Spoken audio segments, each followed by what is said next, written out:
มาส่งถึงพี่น้องผู้ปัญญาเสียงเขาตั้งหมดตั้งเสียงอยู่เขาวันมื้อใดก็ตกแม่นอยู่ในวันที่29เดือนธันวาคมปี2025นี่แหละเขาเลยบ่ตั้ง3หัวข้อข่าวเสได้มาต่างถึงนี้พี่น้องผู้ปัญญาเขากว่าอยู่ค่ะ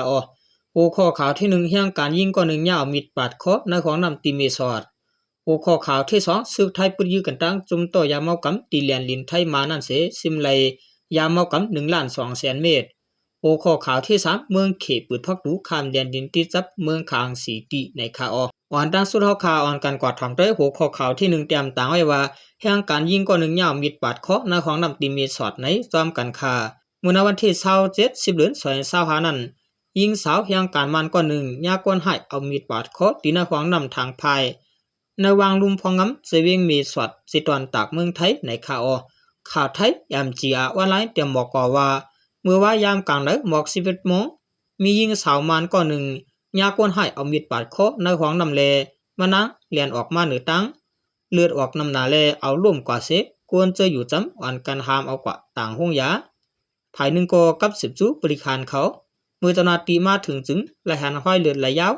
ลูกตีนาของนำมาถึงเหนือตั้งหิมล้านขายโคในลุมเสวียงกวนหิมหอมลาดว่านางยิงอัญญาก่อการให้นั้นซื้อห้องอีเพียวอายุ21ปีเปลี่ยนกวนห่างลีมาเหตุการณ์ในร้านกาแฟอันมีหิมนั้นยังไปหึงตึกเลยหมอก1เรือนก้อยในยาวเมื่อผุยด้วยกองวงจรCCแคมราจึงและหันกวนใจก่อน1นุ่งเสื้อสีล้ำกวนปอดล้ำตื้อหมอหงหยับเสจอมง้อยยิงก่อนนั้นพองมานางกว่าเขาในห้องนำมันก็เข้ากว่าจำอยู่กำหนึ่งขึ้นแนนออกมาเสปลายเปียดต่างตีเจ้าหน้าที่เขาลำสอขามันดังขึ้นกวนเมืองเมสอดเขาก็อ่อนกันโกเฮเสเนียดอึดพักตูเฮือนเผามัน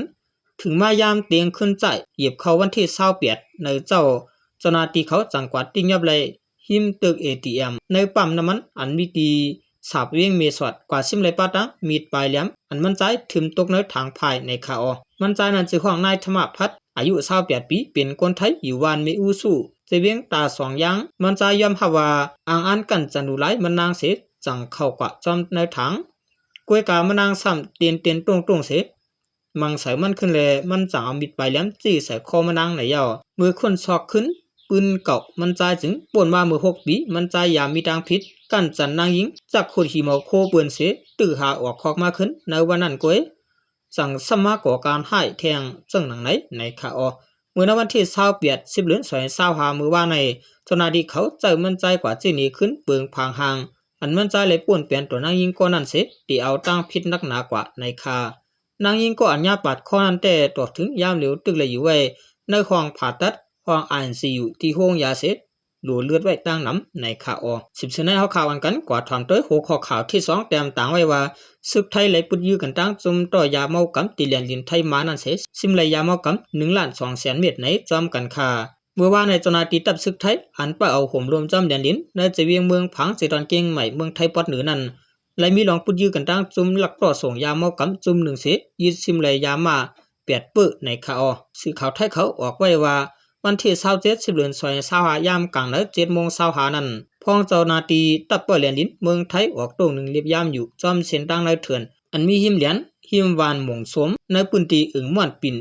ที่ในเวียงเมืองฝังเจดอนเก่งใหม่ทั่วพันจุ่มก้นอันมีรองทางเถิมมีปึกจับหลังไว้อ่ำย่อม8 9ก็ในคาพ้องจุ่มก้นเจออันหลักต่อยาเมากำนั้นลูกต่างในเหรียญดินเมืองมานมุงเขาจูเหรียญดินไทยอยู่นั่นเจ้าหน้าที่ไทยเนโตย้อนกดทัดสิตากวยกาเลยถูกจุ่มก้นเจอนั้นเอากองยื้อเสเจ้าหน้าที่ศึกไทยหวันตั้งและ2ภายเลยปืดยื้อกันหึงบ่คา6นาทีป้ายเสียงกองเย็นลงกว่าย้อนนั้นเจ้าหน้าที่ไทยไล่เข้ากุมปืนตีไว้เสเข้ากดทัดด้วยจอมได้ปืนตีหิมนั้นเสไล่ทั่วพันตัวตาย6ก็แลปลายลอดกว่ากำพองเสียเอาซิมไหลปะกวาง2เล่าแลถงปื้อยาเมากำ8ปื้อเบียนยามะดังหมด1,200,000 เมตรไปในคาเจ้าหน้าที่ไทยเขาเด10กดทัดด้วยโคของอันปะในยาเมากำนั้นว่าเสียทุพันยามะอันมีมิกมาตัวลิกปอดอี3ตัวที่เหนือหอยามะอันที่ไหลนั่นยาวว่าไหนว่านั้นเจ้าหน้าที่ไทยไหลกับสารจูภูมิจันทร์สูงในตับเลภูมิปูนพรไผ่เกี่ยวข้องเขาหลายๆไผ่เข้ากว่ากดทัดด้วยในปืนตีนั่นเสียไหลเอายาเมากำอันซิมไหลนั่นส่งร้อยอาปันเจ้าหน้าที่ปลิกไผ่เกี่ยวข้องเขาสืบเอาปูนพรจำหนังไม้มีนั่นในคา10เสนเอาข่าวอันกันกว่าทำด้วยหัวข้อข่าวที่3เตรียมต่างไว้ว่าเมืองเขปืดพักดูข้ามแดนดินติดจับเมืองคางสีติในจอมกันคา ไว้หลังปางตึกเพียนยันซึก1027ซึกมานยึดเมืองตังซึกขังเขียงอีเปลี่ยนปังตึกกันหาวยังในเมืองขังเลเพลามจอดถึงจอมแดนดินกว่าเสภายหลวงปองจึงเขไล่อึดเปียดพักดูคำแดนดินเมืองเขอันติดจับกันไว้ตั้งเมืองขังนั้นหึงเขาดังหมอก1 ปีพักดูคำแดนดินเมืองขังเมืองเขจึงยาหลวงปองจึงเขอึดกว่านั้นเป็นที่การป้ายตีลายสะไม้จ่ายยางและลอยเจสีตีในคาออพักดูคำแดนดินตีการป้ายตีและลอยเจในเป็นอองตีเหตุการณ์ก้าไขอย่าลืมเปิ้นสุดจอมแดนดินเมื่อวันที่25เดือนออกโทเบอร์ในภายหลวงปองจึงเมืองเขขึ้นปืดปันกว่าเป็นตั้งการเสดาการต่อเครื่องโคไฟฟ้าและน้ำมันจากมาตั้งผังเมืองมานเมืองขางในยังตึกยาอึดไว้อยู่ในเจ้าซึกหลวงหนอปูผู้คันปากซึกขางเขียเอลัดหนังในยามเดี๋ยวอันต่อส่งเข้าออกเลยจอมกิกหลานพักดูเลียนลิ้นเมืองเขเมืองขางในเป็นเขานำตั้งกินและดินปุ้นพิรัดเมตั้งเครื่องใจโคตื้อเครื่องการก่อสร้างเจมส์ในยาวและหัวเปิดตาเปิดพักดูคำแดนดินเมืองขังเมืองเขตเปลี่ยนตั้งการไล่ซึ่งในจุ่มปฏิการเมือง